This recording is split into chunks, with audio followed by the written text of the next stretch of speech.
Llegó la hora de escuchar Palabra Viva. Escuchemos a nuestro pastor, el reverendo Pablo A. Jiménez, compartiendo Palabra Viva para toda nuestra audiencia. Decir adiós se ha convertido en una costumbre en nuestro país. Prácticamente todas las familias tenemos personas que han emigrado y se han ido de Puerto Rico, principalmente a los Estados Unidos, buscando nuevos senderos. Y en tiempos recientes nuestra iglesia ha despedido tanta y tanta gente que en realidad no deseamos escuchar que nadie más nos dice que se va. Pero desde ya tengo que decirles que muy pronto vamos a tener que decirle adiós a un par de personas más. Y claro está, esta inmigración masiva del pueblo puertorriqueño se debe a una combinación de factores muy particulares. En primer lugar, emigrar a los Estados Unidos en Puerto Rico ya es una tradición. Hunde sus raíces en los años 40 del siglo pasado, cuando el propio gobierno comenzó una campaña bastante agresiva de llevar campesinos que habían sido desplazados aquí en Puerto Rico a los Estados Unidos. Aquí en Puerto Rico pasamos de ser una economía agraria basada en la agricultura a tener una economía basada en la industria. Y ustedes, las personas que tienen un poquito de más edad, cuando niñas, recordarán que en Puerto Rico habían mucha industria pesada, refinerías y lugares donde se traía el petróleo crudo y se procesaba y todo ese tipo de cosas. Y a las personas que eran campesinas, pues el mismo gobierno le conseguía trabajo en los Estados Unidos, recogiendo tomates y trabajando en lo que los mexicanos allá llaman la pizca, o sea, el piscar, el estar recogiendo los frutos. Así se establece una comunidad boricua en los Estados Unidos, sobre todo en el este de los Estados Unidos, y comienza un intercambio constante, donde algunos de nosotros hemos vivido de manera alterna allá o acá. Algunos nacemos allá, vivimos acá, volvemos allá, algunos nacemos acá, vamos allá, volvemos acá. Y eso es lo que se ha denominado de manera jocosa la guagua aérea, porque algunos de nosotros hemos constantemente transitado de un lugar a otro. Pero sabemos que desde el verano del 2006 la crisis en Puerto Rico se agudizó. Puerto Rico está en una espiral económica descendiente desde esa fecha. Y esto ha agudizado la crisis del país, porque hay una crisis financiera. A medida que las oportunidades de empleo merman, la gente necesita trabajar y buscan alternativas fuera del país. Nosotros tenemos la dicha de que tenemos muchos jóvenes, muchas personas jóvenes muy bien preparadas. Y esas personas se gradúan y ¿dónde van a trabajar? Por ejemplo, usted sabe cuántos canales de televisión y cuántas emisoras de radio hay en Puerto Rico. Pues todos los veranos, las escuelas de comunicación en Puerto Rico gradúan más de 100 muchachos y muchachas con grado en comunicación. Esos son más de 1000 en 10 años. ¿Y dónde van a trabajar? Esta situación, yo sé que causa desazón en todos nosotros y sobre todo en la sociedad. Cada vez que alguien se va del país, deja un hueco que es imposible de llenar. Y cada vez que alguien se va de nuestra iglesia, de nuestra comunidad de fe, buscando nuevos horizontes en el norte, pues se lleva un pedacito de nuestro corazón. Ustedes saben que mi propio hijo mayor, hace más de un año, se fue a vivir a Nueva York. Y pues yo lo he visto un par de veces nada más, en un año. Y así por el estilo, todos nosotros hemos tenido que sufrir esta situación de una manera u otra. Sin embargo, las personas de fe tenemos unas herramientas espirituales que no tiene el resto de la sociedad. La Biblia, esa maravillosa palabra de Dios, nos capacita para enfrentar y para vencer todos los problemas de la vida. Y este caso no es la excepción. La Biblia hace referencias continuas al exilio, referencias continuas a situaciones muy similares a las que está viviendo la comunidad puertorriqueña hoy. Y aunque pudiéramos hacer referencia a toda una variedad de textos bíblicos, tanto del Antiguo como del Nuevo Testamento, hoy yo quiero hablarles de un episodio de la historia de Israel, que se conoce como el exilio babilónico. Y usted se preguntará qué es eso del exilio babilónico. Pues mire, el exilio es un periodo muy particular en la historia de Israel y de Judá, caracterizado por la deportación en masa del liderazgo del país. Habiéndolo definido, déjenme explicárselo rapidito. Mire, cerca de 1000 años antes de Cristo, cerca del siglo X, cuando usted sabe que los años antes de Cristo se cuentan al revés, van decreciendo. Así que del año 1000, el año 980, 960, se establece el reino de Israel y Judá como un solo país. Y tiene su primer rey llamado Saúl, y después tiene su segundo rey, y el más grande de todos, David. Y el hijo de David, Salomón, llega a ser rey también de ese reino unido de Israel y Judá, donde las 12 tribus estaban bajo el mismo rey. Sin embargo, a raíz de el gobierno de Salomón, surge una crisis y su hijo Roboam no puede aguantar el Reino Unido, así que el reino se divide en dos. Al norte queda Israel, cuya capital estaba en la ciudad de Samaria y abarcaba 10 tribus, y al sur queda Judá, cuya capital estaba en Jerusalén y abarcaba solamente 2 tribus, la tribu de Judá y de Benjamín. El reino del norte siempre fue problemático, porque comienza con una rebelión en contra de la familia de David. Y durante unos cuantos siglos, continuamente tuvo golpes de estado bien sangrientos, donde había un rey que era por lo regular una persona muy corrupta, y otro líder militar le daba un golpe de estado y mataba al rey y a todos sus posibles herederos. O sea que eran matanzas de decenas y decenas de personas, para quedar claro que no hubiese nadie de familia del rey anterior que pudiera tener un reclamo al trono. Y esos reyes, en términos generales, fueron infieles a Dios y utilizaron la religión para alejar al pueblo del Dios verdadero, y hasta hicieron templos falsos en la ciudad de Samaria para que la gente no fuera a adorar al Dios de Israel en Jerusalén. Judá también se conoce como el reino del sur, en oposición al reino del norte. Siempre estuvo gobernado por descendientes de David. Y aunque en términos generales eran mucho mejores que los del norte, también hubo corrupción en el gobierno. Algunos fueron tan malos como los del norte. Muchos fueron infieles. Y eso fue lo que llevó a la ciudad de Jerusalén al colapso. El primero de esos 2 reinos que cayó en manos extranjeras, que fue conquistado por ejércitos extranjeros, fue el del norte. Ese reino se establece cerca del año 920, y ya para el año 721 había caído. O sea que duró más o menos unos 200 años. Y lo conquistaron los asirios, que eran una raza de gente muy violenta, que acostumbraban, cuando conquistaban, matar a todos los hombres de edad adulta, hasta los niños también. Una cosa horrible.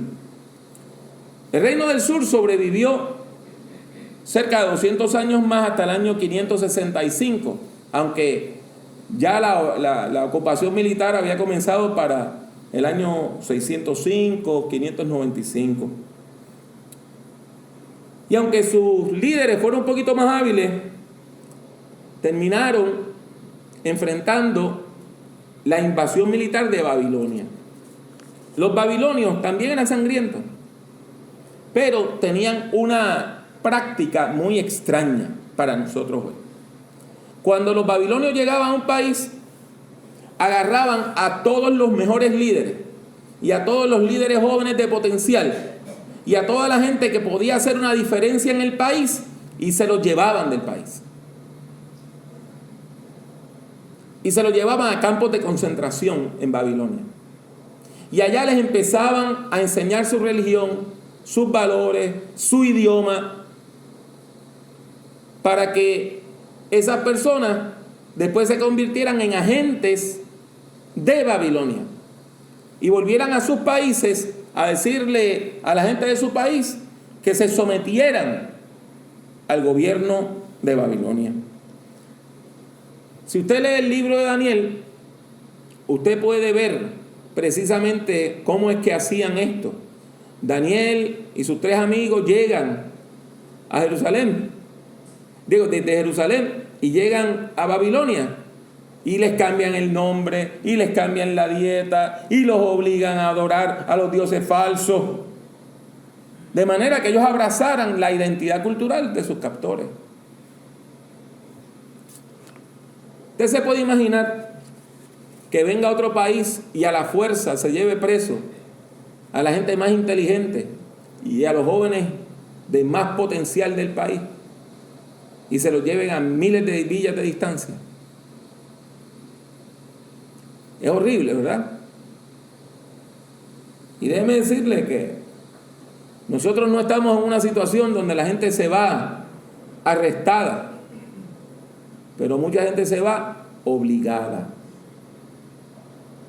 Obligada porque no encuentran empleo, obligada porque pierden su casa, obligada porque no encuentran oportunidades.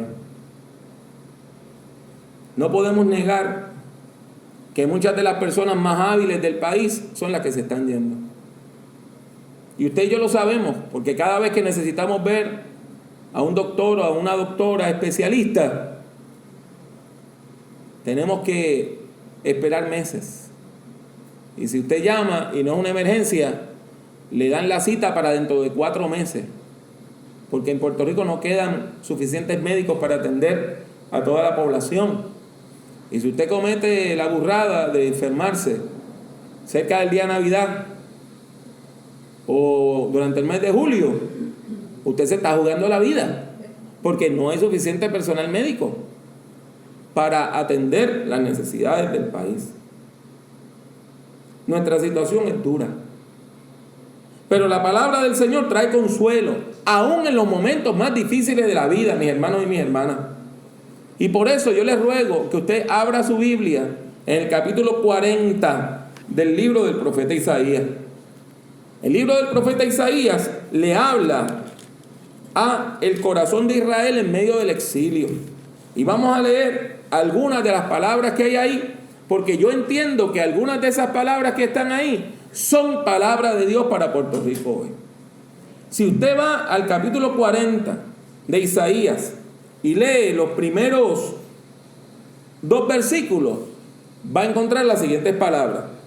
El Dios de ustedes dice: consuelen a mi pueblo, consuélenlo, hablen al corazón de Jerusalén, dígale a voz en cuello que ya se ha cumplido su tiempo, que su pecado ya ha sido perdonado, que ya ha recibido de manos del Señor el doble por todos sus pecados.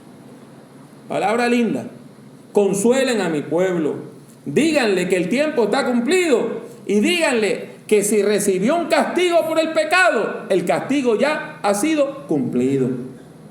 El texto tiene estas palabras de vida, diciéndole al pueblo que se acabó el cautiverio, diciéndole al pueblo que se había acabado este tiempo tan horrible de estar separados de nuestros seres queridos que habían sido deportados.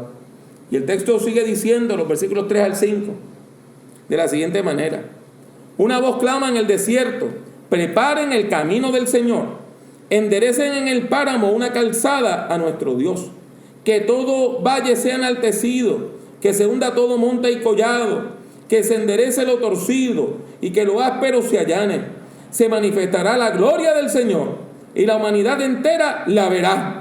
La boca del Señor ha hablado. ¿De qué nos habla este texto?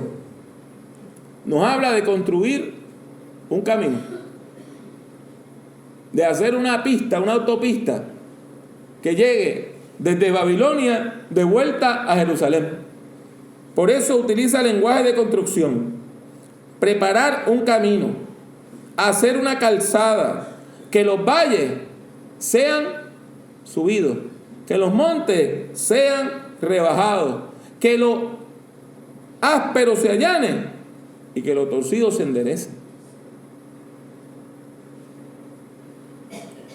Estas son palabras de vida, palabras de esperanza. Por medio de Dios, por medio del profeta, Dios dice que el tiempo del exilio se ha acabado. Y Dios dice que el pueblo va a volver a Jerusalén. Pero yo quiero que usted tenga claro algo.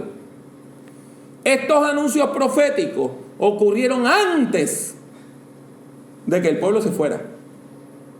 Y antes de que el pueblo fuera liberado. Estos anuncios proféticos ocurrieron años antes de que se vieran los efectos de la profecía. ¿Por qué yo le estoy diciendo esto? Porque hay personas que de manera sarcástica y pesimista se burlan de la fe. Y piensan que nosotros sencillamente estamos diciendo palabras bonitas para llenarle a la gente la cabeza de musaraña. Pero el hecho es que la esperanza es importante. El hecho es que la esperanza es importante. Es muy distinto usted saber que un hijo suyo está encarcelado y le quedan 15 años a que le quedan 15 meses. Son dos cosas completamente distintas. Es valioso saber que esta situación no es eterna y que esta situación va a terminar. Es valioso saber que hay una esperanza de vida. Y no podemos dejar que la gente sarcástica y negativa nos derroten. Hermanos y hermanas, uno de los problemas enormes que hay en las redes sociales ahora es que las redes sociales le dan voz a todo tipo de personas. A todo tipo de personas. Y no importa lo que pase, siempre va a haber alguien haciendo un comentario malsano. Y sí, tenemos que reconocer que hasta en el pueblo de Dios hay personas negativas, sarcásticas y pesimistas.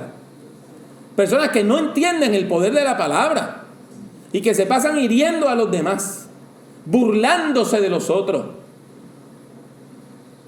Y nosotros tenemos que rechazar eso en el nombre del Señor. Nosotros no podemos dejarnos vencer por las personas que no tienen esperanza. Porque nosotros adoramos al Dios de la esperanza. Adoramos al Dios del cielo, al Señor de la vida. Y no nos podemos dejar vencer por el desánimo. Dios no nos llama a vivir derrotados. Por el contrario, Dios nos llama a vivir en esperanza, sabiendo que Dios dispone todas las cosas para el bien de los que lo aman. Es decir, de los que Él ha llamado de acuerdo a su propósito, como dice Romanos 8:28. Y una de las expresiones más lindas de esperanza que encontramos en toda la Biblia está en este mismo capítulo 40. A partir del versículo 27, el profeta dice palabra de Dios al pueblo y le dice: tú, Jacob, ¿por qué dices que tu camino está oculto para el Señor? ¿Por qué, Israel, alegas que Dios pasa por alto tu derecho? ¿Acaso no sabes, ni nunca oíste decir que el Señor es el Dios eterno y que Él creó los confines de la tierra? El Señor no desfallece, ni se fatiga con cansancio. No hay quien alcance a comprender su entendimiento. El Señor da fuerzas al cansado y aumenta el vigor del que desfallece. Los jóvenes se fatigan y se cansan. Los más fuertes flaquean y caen. Pero los que confían en el Señor recobran las fuerzas y levantan el vuelo como las águilas. Corren y no se cansan, caminan y no se fatigan. Hermanos, hermanas, escuchen la palabra del Señor. La Biblia no niega la crisis, pero nos recuerda que Dios es más grande que la crisis. La Biblia no niega la crisis, pero nos recuerda que la crisis no es eterna y Dios sí es eterno. Hermanos y hermanas, Esto es crucial para la iglesia. Esto es crucial para la iglesia. No podemos venir a adorar como si el culto fuera un funeral. No podemos venir a adorar diciendo, mira, me hace falta la hermana fulana. ¿Cómo le irá el hermano fulano? Se fue mengano, se fue mengana. Y venimos aquí a decir pobrecitos de nosotros. Nuestra iglesia cumple este año 90 años de servicio en esta comunidad. Y durante esos 90 años de servicio, miles de personas han conocido al Señor aquí. Y nuestra iglesia seguirá sirviendo al Señor. Y seguiremos ministrándole a las personas que de alguna manera se muevan. Y lo vamos a hacer mejor que nunca. Porque usted quizá no está al tanto que la mayor parte de la gente nuestra que emigra siguen adorando con nosotros por mucho tiempo. Siguen adorando con nosotros, sobre todo esos primeros meses que no consiguen iglesia, que no saben dónde ir, adoran con Espinosa. Yo llegué anoche del Ecuador y conocí mucha gente que nos sigue por las redes sociales. ¿Y sabe por qué digo nos sigue? Porque todos me preguntaban por Espinosa. Todos me preguntaban por esa cruz que ven en los vídeos. Todos me preguntaban por nuestra iglesia. Gente de Guayaquil, de Quito, de Ambato, de Cuenca, de distintas partes, conocen de Espinosa. Me encontré más de 10 personas que me dijeron, para poder aprobar mi curso de predicación, tuve que ver videos suyos y analizarlos. Porque mi maestro los tiene de asignación. Y ven nuestro altar y nuestro templo, nuestra cruz, nuestra iglesia. Hermanos, hermanas, no podemos dejar que la crisis nos amedrente. Este hermoso pasaje bíblico que leímos dice que Dios se preocupa por nosotros, porque Dios no se olvida de su pueblo. Nos dice que Dios no se cansa de amarnos, no se cansa de cuidarnos y no se cansa de bendecirnos. Nos dice que Dios continúa siendo poderoso. Dios sigue siendo poderoso. Y que los problemas humanos no anulan el poder divino. Este texto nos dice que Dios renueva las fuerzas de su pueblo. Que Dios da nuevas fuerzas a los hombres y a las mujeres que le buscan con fe. Este texto nos dice que Dios renueva las fuerzas de las personas que confían en Él. Y este mensaje es muy pertinente, no solamente para nuestra iglesia local, sino para toda nuestra comunidad y para todo nuestro pueblo. El pueblo de Dios debe mirar al futuro con esperanza, sabiendo que Dios está en medio de la crisis y que Dios es más grande que la crisis. Dios nos llama a levantarnos sobre la crisis. Así como un águila se remonta sobre la tierra, así nos tenemos que remontar nosotros sobre los problemas, porque la crisis tendrá fin, porque los problemas no son eternos y porque la palabra de Dios dice que nos esperan nuevos tiempos de prosperidad en el nombre del Señor. Amén. Les habla una vez más el reverendo doctor Pablo Antonio Jiménez Rojas. En esta ocasión deseo darle gracias por haber escuchado esta grabación de uno de mis sermones o conferencias. Sin embargo, también quiero decirle que si usted disfrutó de esta grabación, tiene otras alternativas para escuchar o ver nuestras predicaciones y conferencias. En primer lugar, puede visitar nuestro portal electrónico www.drpablojimenez.com. Doctor abreviado con las siglas DR, www.drpablojimenez.com.